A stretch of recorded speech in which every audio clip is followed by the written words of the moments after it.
السلام علیکم۔ قرآن مجید میں اللہ تعالیٰ نے سورۃ الاحزاب کی آیت نمبر 56 میں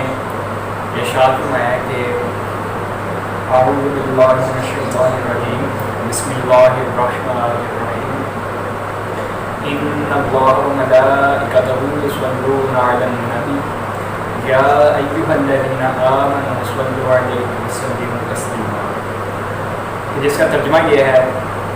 کہ اللہ اور اس کے فرشتے رسول اکرم صلی اللہ علیہ وآلہ وسلم پر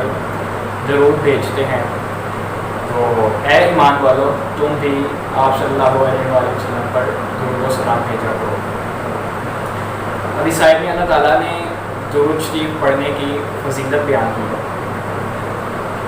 ہم میں سے تقریباً ہر شخص جانتا ہے کہ درود شریف پڑھنے کی کیا فضیلت ہے،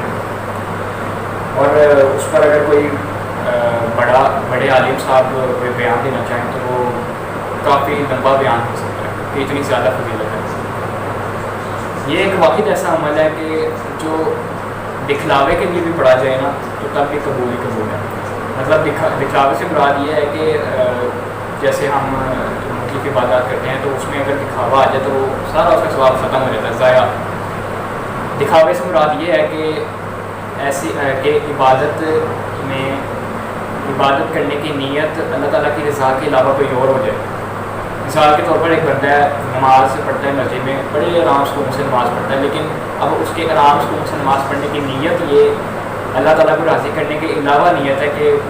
کوئی جو دوسرے نمازی یہ اگر دیکھیں گے تو وہ کہیں گے کہ یار کیسا یہ کتنی سلو اور بنا کر کتنی پیاری نماز پڑھتا ہے یہ، اور وہ میری عزت کریں گے، تو یہ یہاں دکھلاوا جاتا ہے۔ تو یہ اللہ تعالیٰ کو سخت ناپسند ہے، اور اس کو جو ثواب اس کا ملنا ہوتا ہے نماز پڑھنے کا وہ ثواب نہیں ملتا بلکہ الٹا گناہ ملتا ہے، بڑا سخت گناہ ہے۔ تو لیکن درود شریف ایسی عبادت ہے کہ اگر ہم دکھلاوے کے لیے بھی پڑھیں گے تو پھر بھی اس کا ثواب ہے۔ اب یہ جو آیت مبارکہ قرآن مجید میں اللہ تعالیٰ نے ارشاد فرمائی ہے جو ابھی میں نے تلاوت کر کے سنائی ہے، اس کی تھوڑی سی میں وضاحت کرتا ہوں کہ جو فرشتے ہیں اور جو انسان ہیں یعنی کہ مسلمان ہم ہیں، ہمارا درود شریف پڑھنا تو ایسے ہے نا کہ جیسے ہم پڑھتے ہیں اللہم صلی علی محمد وعلی آل محمد، کہ جس کا ترجمہ یہ ہے کہ اے اللہ حضرت محمد صلی اللہ علیہ وآلہ وسلم پر رحمت نازل فرما، جس طرح تمہیں رحمت نازل فرمائی ابراہیم علیہ السلام پر اور ان کی آل پر۔ مطلب اللہم صلی علی محمد وعلی آل محمد کا ترجمہ یہ ہوا کہ اے اللہ حضور اکرم صلی اللہ علیہ وآلہ وسلم پر اور ان کی آل پر رحمت نازل فرما۔ تو اب یہ فرشتوں کا اور ہمارا درود پڑھنے کا یہ طریقہ ہے، لیکن اللہ تعالیٰ کا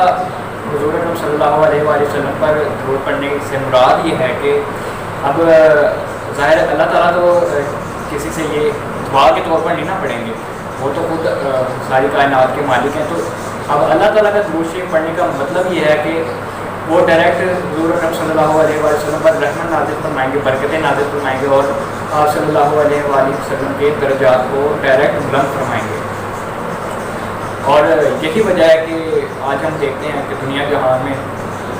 جو ہیں حضور اکرم صلی اللہ علیہ وآلہ وسلم کے گن گائے جاتے ہیں، میلاد وغیرہ ہوتے ہیں، نعت شریف پڑھی جاتی ہے، اور کیا خوب اللہ تعالیٰ نے مقام بلند فرمایا آپ صلی اللہ علیہ وآلہ وسلم کا ان کی مبارک محنتوں کی وجہ سے جو انہوں نے دین کی تبلیغ کی ہے۔ اور کسی شاعر نے کیا خوب کہا ہے کہ ہے خدا کے بعد بہتر تو سبھی سے میرے سرور تیرا ہاشمی گھرانہ مدنی مدینے والے۔ کیا بات ہے۔ اچھا تھوڑی سی وضاحت میں اور کرنا چاہوں گا کہ جیسے ہم یہ درود شریف پڑھتے ہیں درود ابراہیمی میں کہ اللہم صلی علی محمد وعلی آل محمد، تو یہاں یہ آپ صلی اللہ علیہ وآلہ وسلم پر درود پڑھتے ہیں اور ان کی آل پر، کہ ان کی آل پر بھی سلامتی ہو۔ اس کی وجہ یہ ہے کیونکہ آپ صلی اللہ علیہ وآلہ وسلم کا ارشاد مبارک ہے کہ جس کا مفہوم میں بیان کرتا ہوں کہ جب آپ میرے پہ درود پڑھا کریں نا تو صرف مجھ پہ نہیں بلکہ میرے جو ہیں آل پر بھی درود پڑھا کریں، اور جو میرے اصحاب ہیں ان پر، کیونکہ جو ہے آپ صلی اللہ علیہ وسلم نے جو قربانیاں دی ہیں اس میں ان کی آل کا بڑا کردار ہے اس میں، یعنی کہ ان کی بھی کافی محنتیں شامل ہیں۔ اب آل اور اہل میں تھوڑا سا فرق ہے، یعنی کہ کسی بندے کی کسی انسان کی اہل اور کسی انسان کی آل سے مراد یہ ہے کہ کسی انسان کی اہل سے مراد یہ ہے کہ جو اس کے رشتہ دار ہیں، سارے جو اس کے خونی رشتہ دار ہیں وہ اس کے اہل میں شامل ہیں، لیکن کسی انسان کے آل کہ جو اس کے پیروکار ہیں، جو اس کو فالو کرتے ہیں۔ اور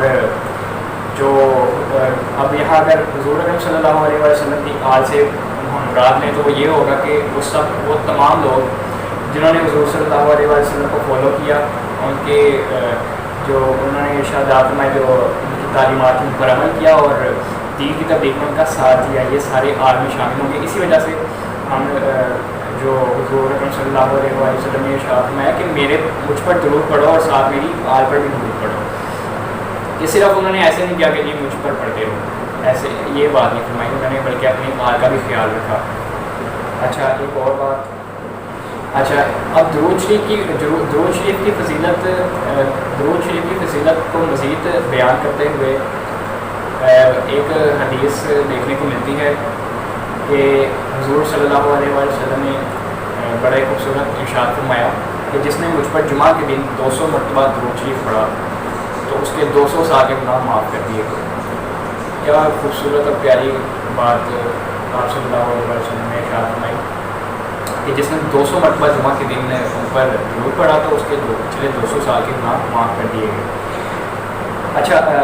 اس کا حوالہ یہ جہاں سے میں نے سنی ہے تو اس کا حوالہ میں نے منگوایا ہوا ہے، ان کے ذہن میں نہیں تھا تو وہ حوالہ آتا ہے تو آپ کو پتہ لگ جائے گا اگلی کسی ویڈیو میں۔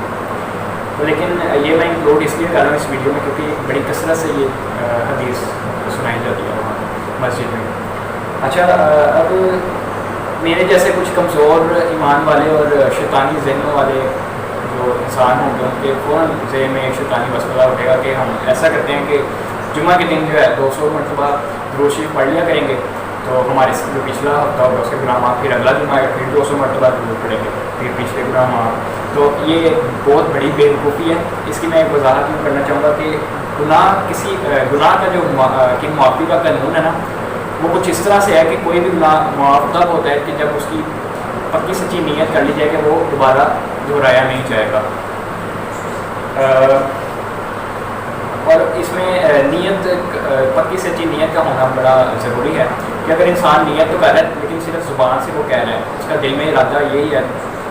کہیں نہ کہیں دل میں جا کر ارادہ یہ ہے کہ میں کرتا رہوں گا گناہ بھی، ابھی میں بس نیت کر رہا ہوں، تو یہ پکی سچی نیت نہیں ہوگی۔ یہ آپ کی یوں سمجھیں کہ یہ ڈائریکٹ ایک اللہ تعالیٰ سے آپ کا معاہدہ ہوگا کہ میں آئندہ یہ گناہ نہیں کروں گا، تو یہ پھر پکی سچی نیت مانی جائے گی۔ مثال کے طور پر ایک بندے نے یہ وظیفہ یہ جو آپ صلی اللہ علیہ وسلم نے اپنی یہ جو ابھی آپ کو میں نے حدیث پڑھ کے سنائی ہے کہ 200 جس نے جمعہ کے دن 200 مرتبہ درود پڑھا اس کے 200 سال کے گناہ معاف کر دیے گئے۔ تو ایک شخص جمعہ کے دن 200 مرتبہ درود پڑھتا ہے، ٹھیک ہے، اور وہ یہ نیت کر لیتا ہے کہ انشاءاللہ اللہ کے فضل سے میں آئندہ کوئی گناہ نہیں کرتا، اسی وقت اس کے سارے گناہ معاف، بالکل صاف شفاف ہو گیا اگر اس کی پکی سی نیت جو ہے بہت پکی ہے۔ اچھا اب مثال لے لیتے ہیں کہ اب وہ اگر بغیر کسی شرعی عذر کے کوئی گناہ وہ کر لیتا ہے تو پھر اس کے یوں سمجھیں کہ اس کے وہ سارے گناہ جو ہے نا دوبارہ ریفریش ہو جائیں گے، یعنی کہ وہ اس کے گناہ یوں تھے کہ جیسے معاف ہی نہیں ہوئے۔ اچھا اور اس طرح ہے کہ اب شرعی عذر سے مراد میں آپ کو تھوڑا سا بتانا چاہوں گا۔ شرعی عذر سے مراد یہ ہے کہ مثال کے طور پر ایک بندہ جو ہے وہ نیت کرتا ہے کہ انشاءاللہ میں آئندہ کبھی جھوٹ نہیں بولوں گا، بڑی پکی سچی نیت کر لیتا ہے۔ اب کچھ اس طرح کی سچویشن بن جاتی ہے کہ اس کے کسی مطلب مسلمان بھائی مطلب اس طرح کی کوئی سچویشن بنی ہوتی ہے کہ اگر اس نے جھوٹ نہ بولا تو اس کے کسی مسلمان بھائی کی جان جا سکتی ہے، تو اب یہاں اس کا جھوٹ بولنا بڑا ضروری ہوگا، بلکہ اب اگر وہ جھوٹ بولے گا تو اس کو گناہ نہیں بلکہ اللہ تعالیٰ کی رحمت سے امید ہے کہ اسے ثواب ملے گا، کیونکہ یہ ایک شرعی عذر ہے۔ اب کچھ لوگ کافی غیر شرعی جو عذر ہوتے ہیں ان کو بھی شرعی عذر میں لانے کی کوشش کرتے ہیں۔ وہ اس طرح کے وہ کہتے ہیں کہ جی یہ بڑا امپورٹنٹ، یہ میرا یہاں اس جگہ پر جھوٹ بولنا بڑا ضروری تھا، میں مثال کچھ آپ کو اس طرح دیتا ہوں کہ جیسے آج کل ہماری مارکیٹوں میں کیا ہوتا ہے کہ کوئی بھی نیا بندہ جاتا ہے تو اسے دوسرے دکاندار یہ کہہ دیتے ہیں کہ اگر آپ جھوٹ نہیں بولو گے تو آپ کا یہاں ٹکنا ناممکن ہے. تو اب وہ بندہ کہتا ہے کہ جی میرا یہاں مارکیٹ میں چونکہ جھوٹ بولنا ناممکن ہے تو مجھے جھوٹ سے مظاہرہ کرنا پڑے گا. تو یہ قطعاً جو ہے شرعی عذر نہیں ہے یہ, کیونکہ اگر وہ یہاں جھوٹ نہ بولے اور سچائی سے کام لیتا رہے تو جو اس کو منافع جھوٹ بول کر وہ کمائے گا یہ 100% جو ہے کہہ لیں آپ پکی بات ہے, کہہ لیں کہ وہ سچائی سے جھوٹ بولنے کے مقابلے میں وہ سچ بولنے پر وہ بہت زیادہ کما لے گا اگر اس کی نیت جو ہے وہ اچھی ہوگی. تو مارکیٹس میں یہ کہنا کہ ہمارے لیے جھوٹ بولنا لازم ہے نہیں تو ہمارا کام نہیں چل پائے گا, تو یہ کوئی شرعی عذر نہیں ہے. تو آپ کے سامنے میں نے وضاحت کر دی کہ جیسے ہم ہیں کمزور ایمان والے, فوراً شیطان حملہ کرتا ہے کہ جی